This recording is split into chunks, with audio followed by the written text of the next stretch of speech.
we dive into topic one of the conversation, what we really want to get into, and that's talking Crimson Tide football with the best fans, the Crimson Tide Nation. Well, JP, on last week, I decided to get rid of my coronavirus hair. I decided to end the quarantine afro, the quarantine hair. Went to the barber shop to get the cut on last weekend.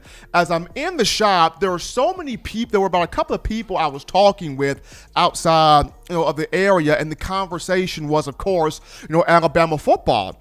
And two of the people I spoke with basically said, well, we just want Alabama to look good this year. We want the offense to look good. We want the defense to look good. We want the special teams to look good.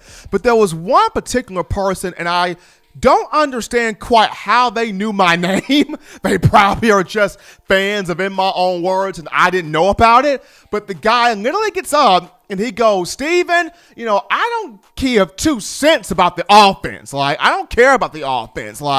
It doesn't matter who wins the quarterback race. If Mac Jones wins, we're going to be okay. If Bryce Young wins, we're going to be okay. If Paul Bear Bryant's great-grandson wins, we're going to be okay, because you know why? Alabama's got the talent around the quarterback position, at running back, at wide receiver, on the offensive line, to where quarterback play is going to be fine. Don't really care about the offense.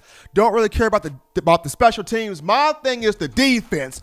Are we going to have the defense that we're so used to having? Steven, the last 2 years, especially last year, I have never been more ashamed and embarrassed of being an Alabama fan, because last year, that was not us. It's fun to score points. It's fun to put touchdowns on the board, but we're about defense, Steven. We're about slapping teams in the face and smacking teams in the mouth.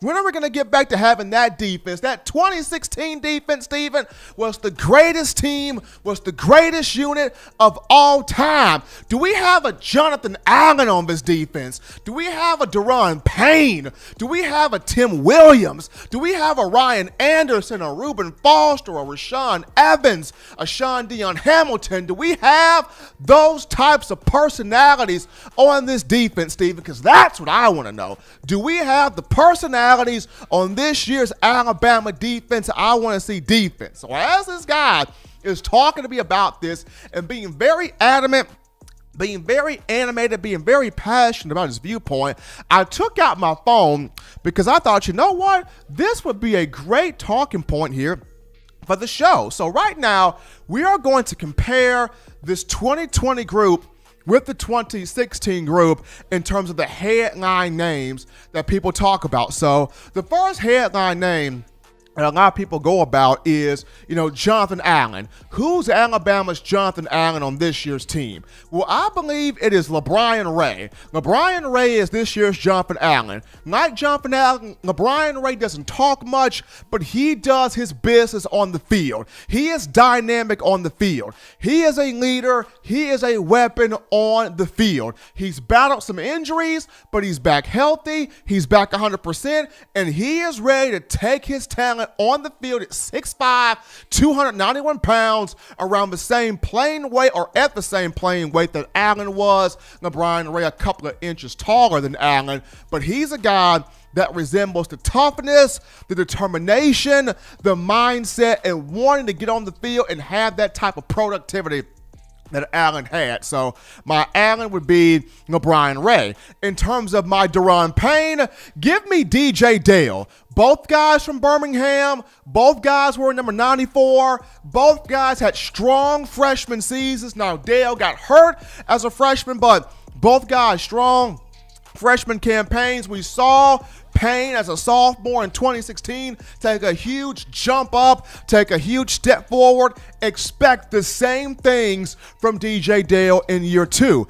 As for Christian Barmore is a very interesting cat, because he's got like 4 2016 personalities inside of him.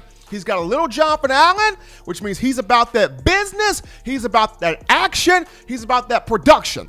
He's got a little Ryan Anderson in him. Christian Barmore plays angry. He plays aggressive. Ryan Anderson was always angry. He was always aggressive. There's a little bit of Tim Williams in Christian Barmore in terms of Barmore's first step off the line of scrimmage, off the snap, the ball, quick, explosive, efficient, dangerous, much like Tim Williams. And there's a little bit of Reuben Foster in Barmore. Barmore can be a little bit reckless at times. He wants to make those plays, throw his body around, hit somebody with the football, just hit somebody. And that's what makes this Alabama team very much so high on him and excited about him. So Barmore's got 4 guys in his game. Which personality will come out more frequently, more consistently, kind of remains to be seen there. When I look at Joshua McMillan, he's got a lot of Rashaan Evans in him. For McMillan, it's see ball, get ball. Go hunt the football. And that's what Rashaan Evans was in 2016. He was see ball, get ball, go hunt, tear somebody's head off, but get the football. And that's what Joshua McMillan brings to the table. In terms of Christian Harris, I said that Barmore has a little of Reuben.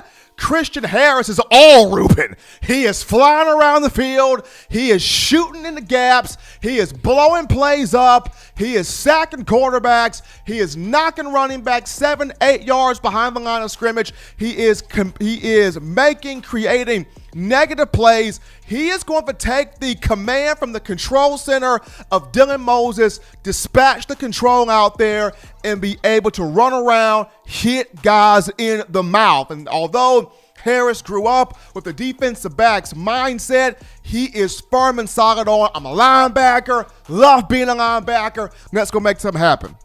So Christian Harris will be Reuben Foster. I've mentioned Dylan Moses. Dylan Moses is Sean Dion Hamilton. Smart, instinctive, intelligent, outstanding communicator, a guy that's going to make sure everybody is in the right spot upon the snap of the ball, much like Sean Dion was. But along with the communication, a tremendous playmaker Hamilton was, and a tremendous playmaker Dylan Moses is. In terms of his freshman year, he was freshman all the SEC. Dylan's sophomore year, 86 tackles, 10 of those for loss, 3.5 sacks, Butkus Award finalist. When you dive into Marlon Humphrey, Josh Jobe.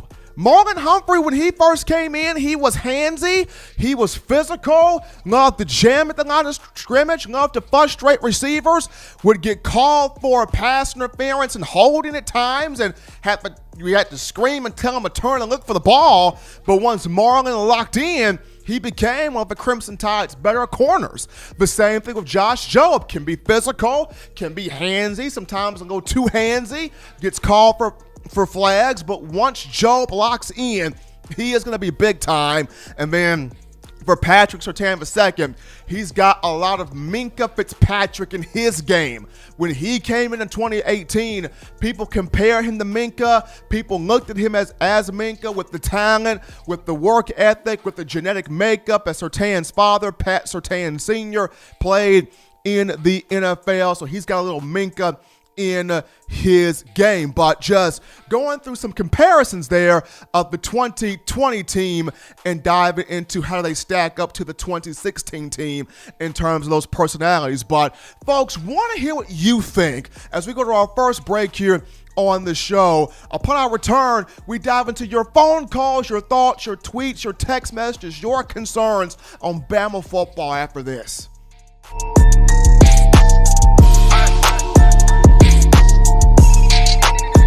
Every sports fan deserves the proper representation. Whitwell Sports introduces to you the Title Towel. Wave that Title Towel in the air like you just don't care. In support of Nick Saban and the Alabama Crimson Tide. Only $9.99 and it lasts a lifetime. Head on over to whitwellsports.com and get your Title Towel today.